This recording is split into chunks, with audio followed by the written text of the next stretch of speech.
other than a gentleman that started his career in the South African Police Service to be able to teach us about safety on our roads, right? Now we're going to be talking about Blackie Swart, who started off in SAPS in the flying squad as a SWAT instructor and vehicle accident investigator for the Gauteng High Patrol and the Johannesburg Flying Squad.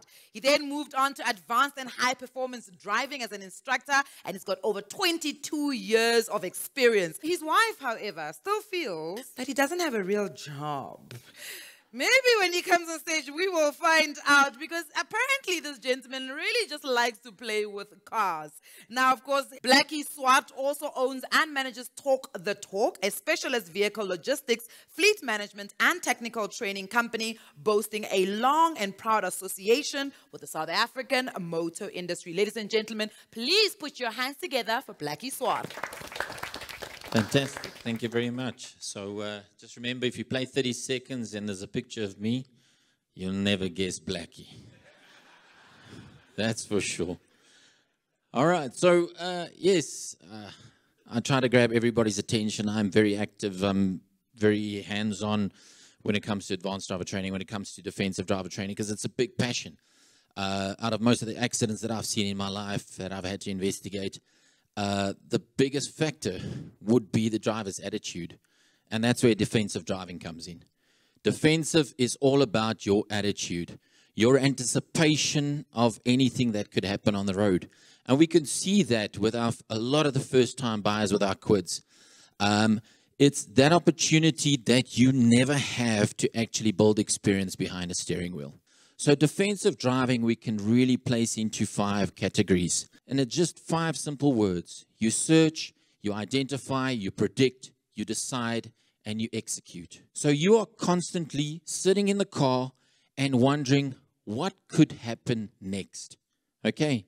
And it cannot be positive thoughts. Positive thoughts would be 12 Rand per litre for petrol. Those are positive thoughts, but it's not going to happen.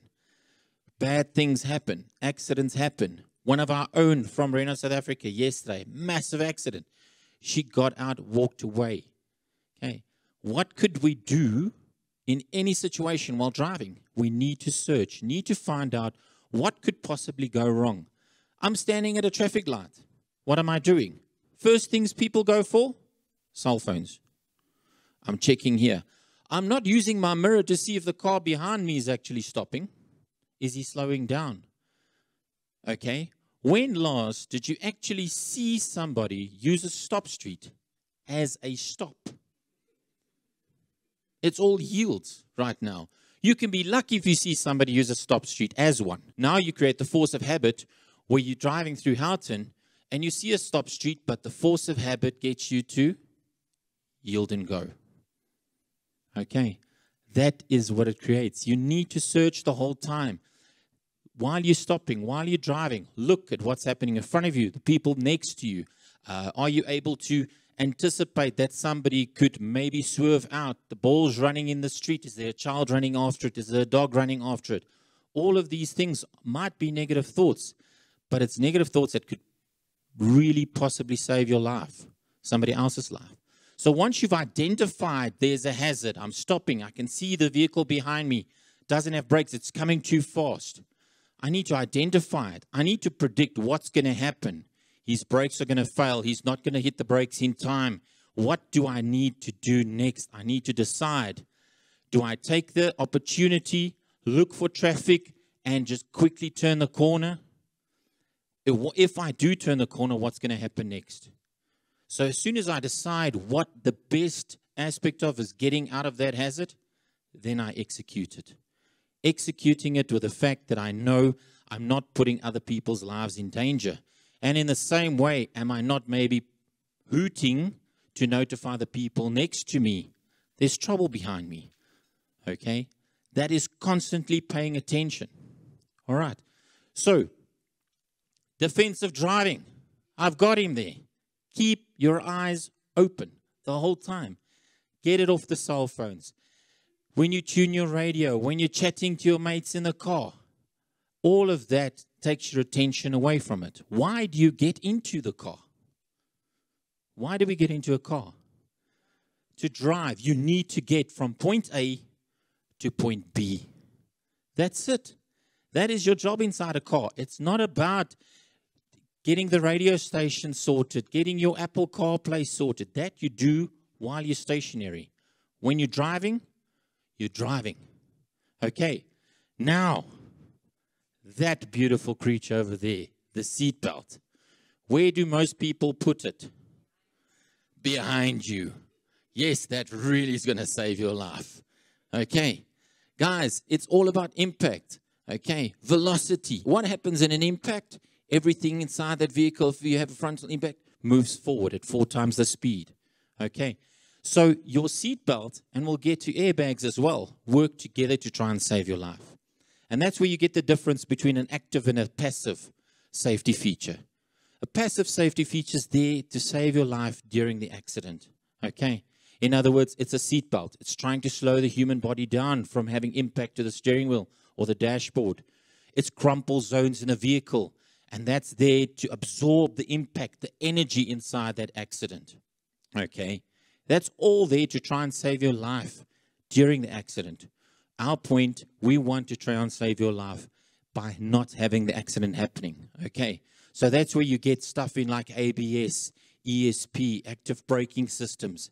It's there to stop the accident from happening, assisting to have more control. So the seatbelt has got a pre-tensioner inside it. That pre-tensioner is all about the balance, the transfer of weight in the vehicle. Okay, you ever try to pull away and put your seatbelt on, what happens? It locks. That's the pre-tensioner. It's always thinking negatively. It's always thinking this vehicle's out of control, so it automatically locks, and that slows the human body's motion down to go forward. So your dual airbags, the pre-tension of the seatbelt slows the human body down from moving forward. That allows that explosion to happen. An airbag is an explosive device. It is an explosion that happens. You need to get air inside those bags. Okay? Once it's inflated, there's a small little valve at the back that breaks, that releases a little bit of the air. So while the seatbelt slows you down from moving forward, the airbag deploys, and you have a soft pillow to fall into. And that's as easy as that. You don't see a stunt man jumping off a building and he's onto a bouncy castle. Okay, because he's just going to bounce off. So you need the technology of that valve breaking to allow the air to escape, and then you get a nice, softer landing into that. The rest of the time, it's all about your attitude, getting the correct seating position right. And you guys have all seen them.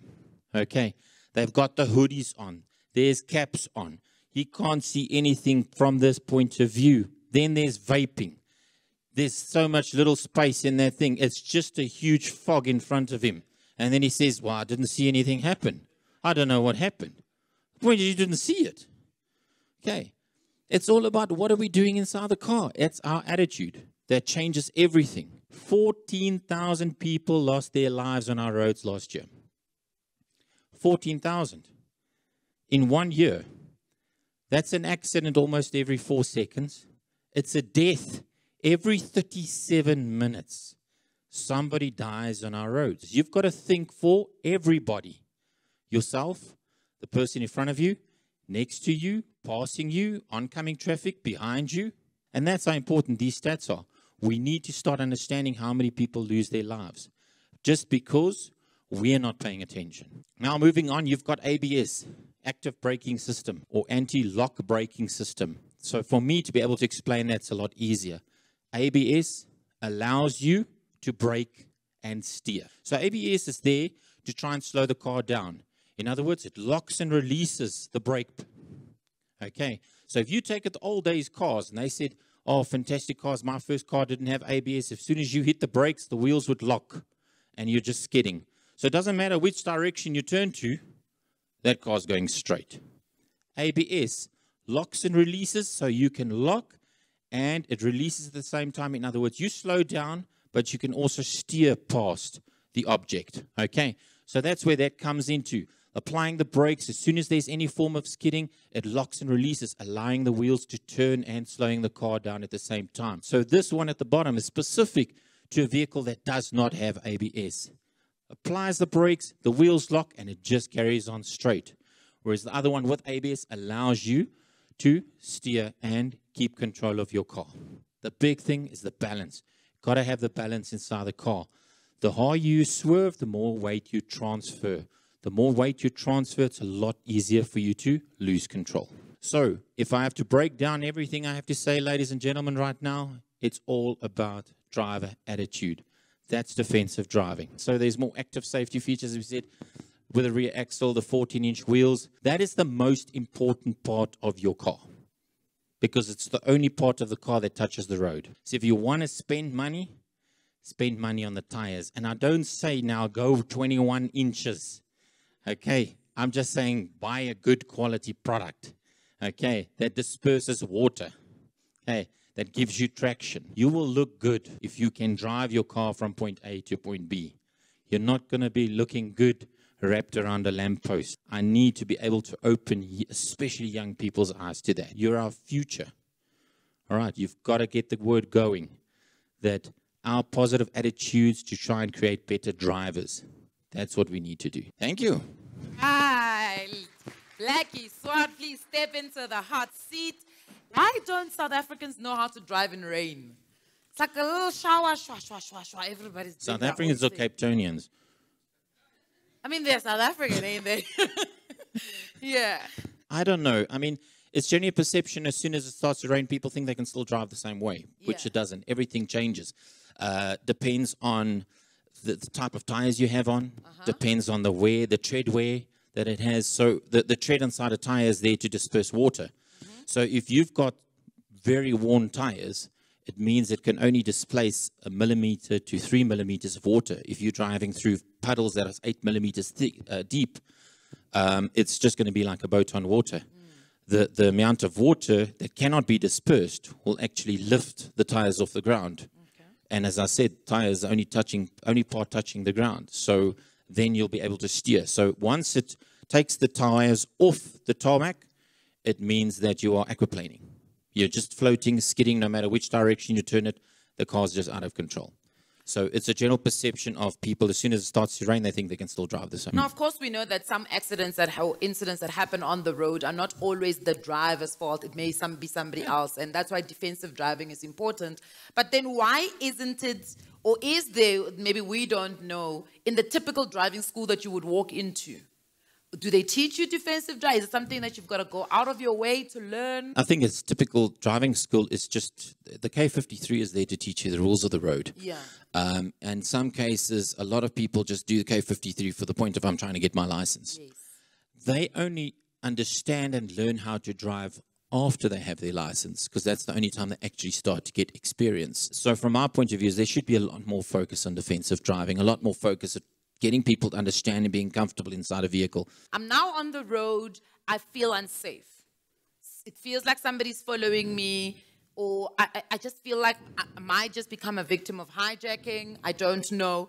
What would be the natural and defense driving thing to do? What should they do that will keep them safe? I mean, firstly, you've got to be able to make sure that you are being followed from that point of view. So I would say change your speeds up. If you're in a highway, it's an 80 zone, you can go up to 100.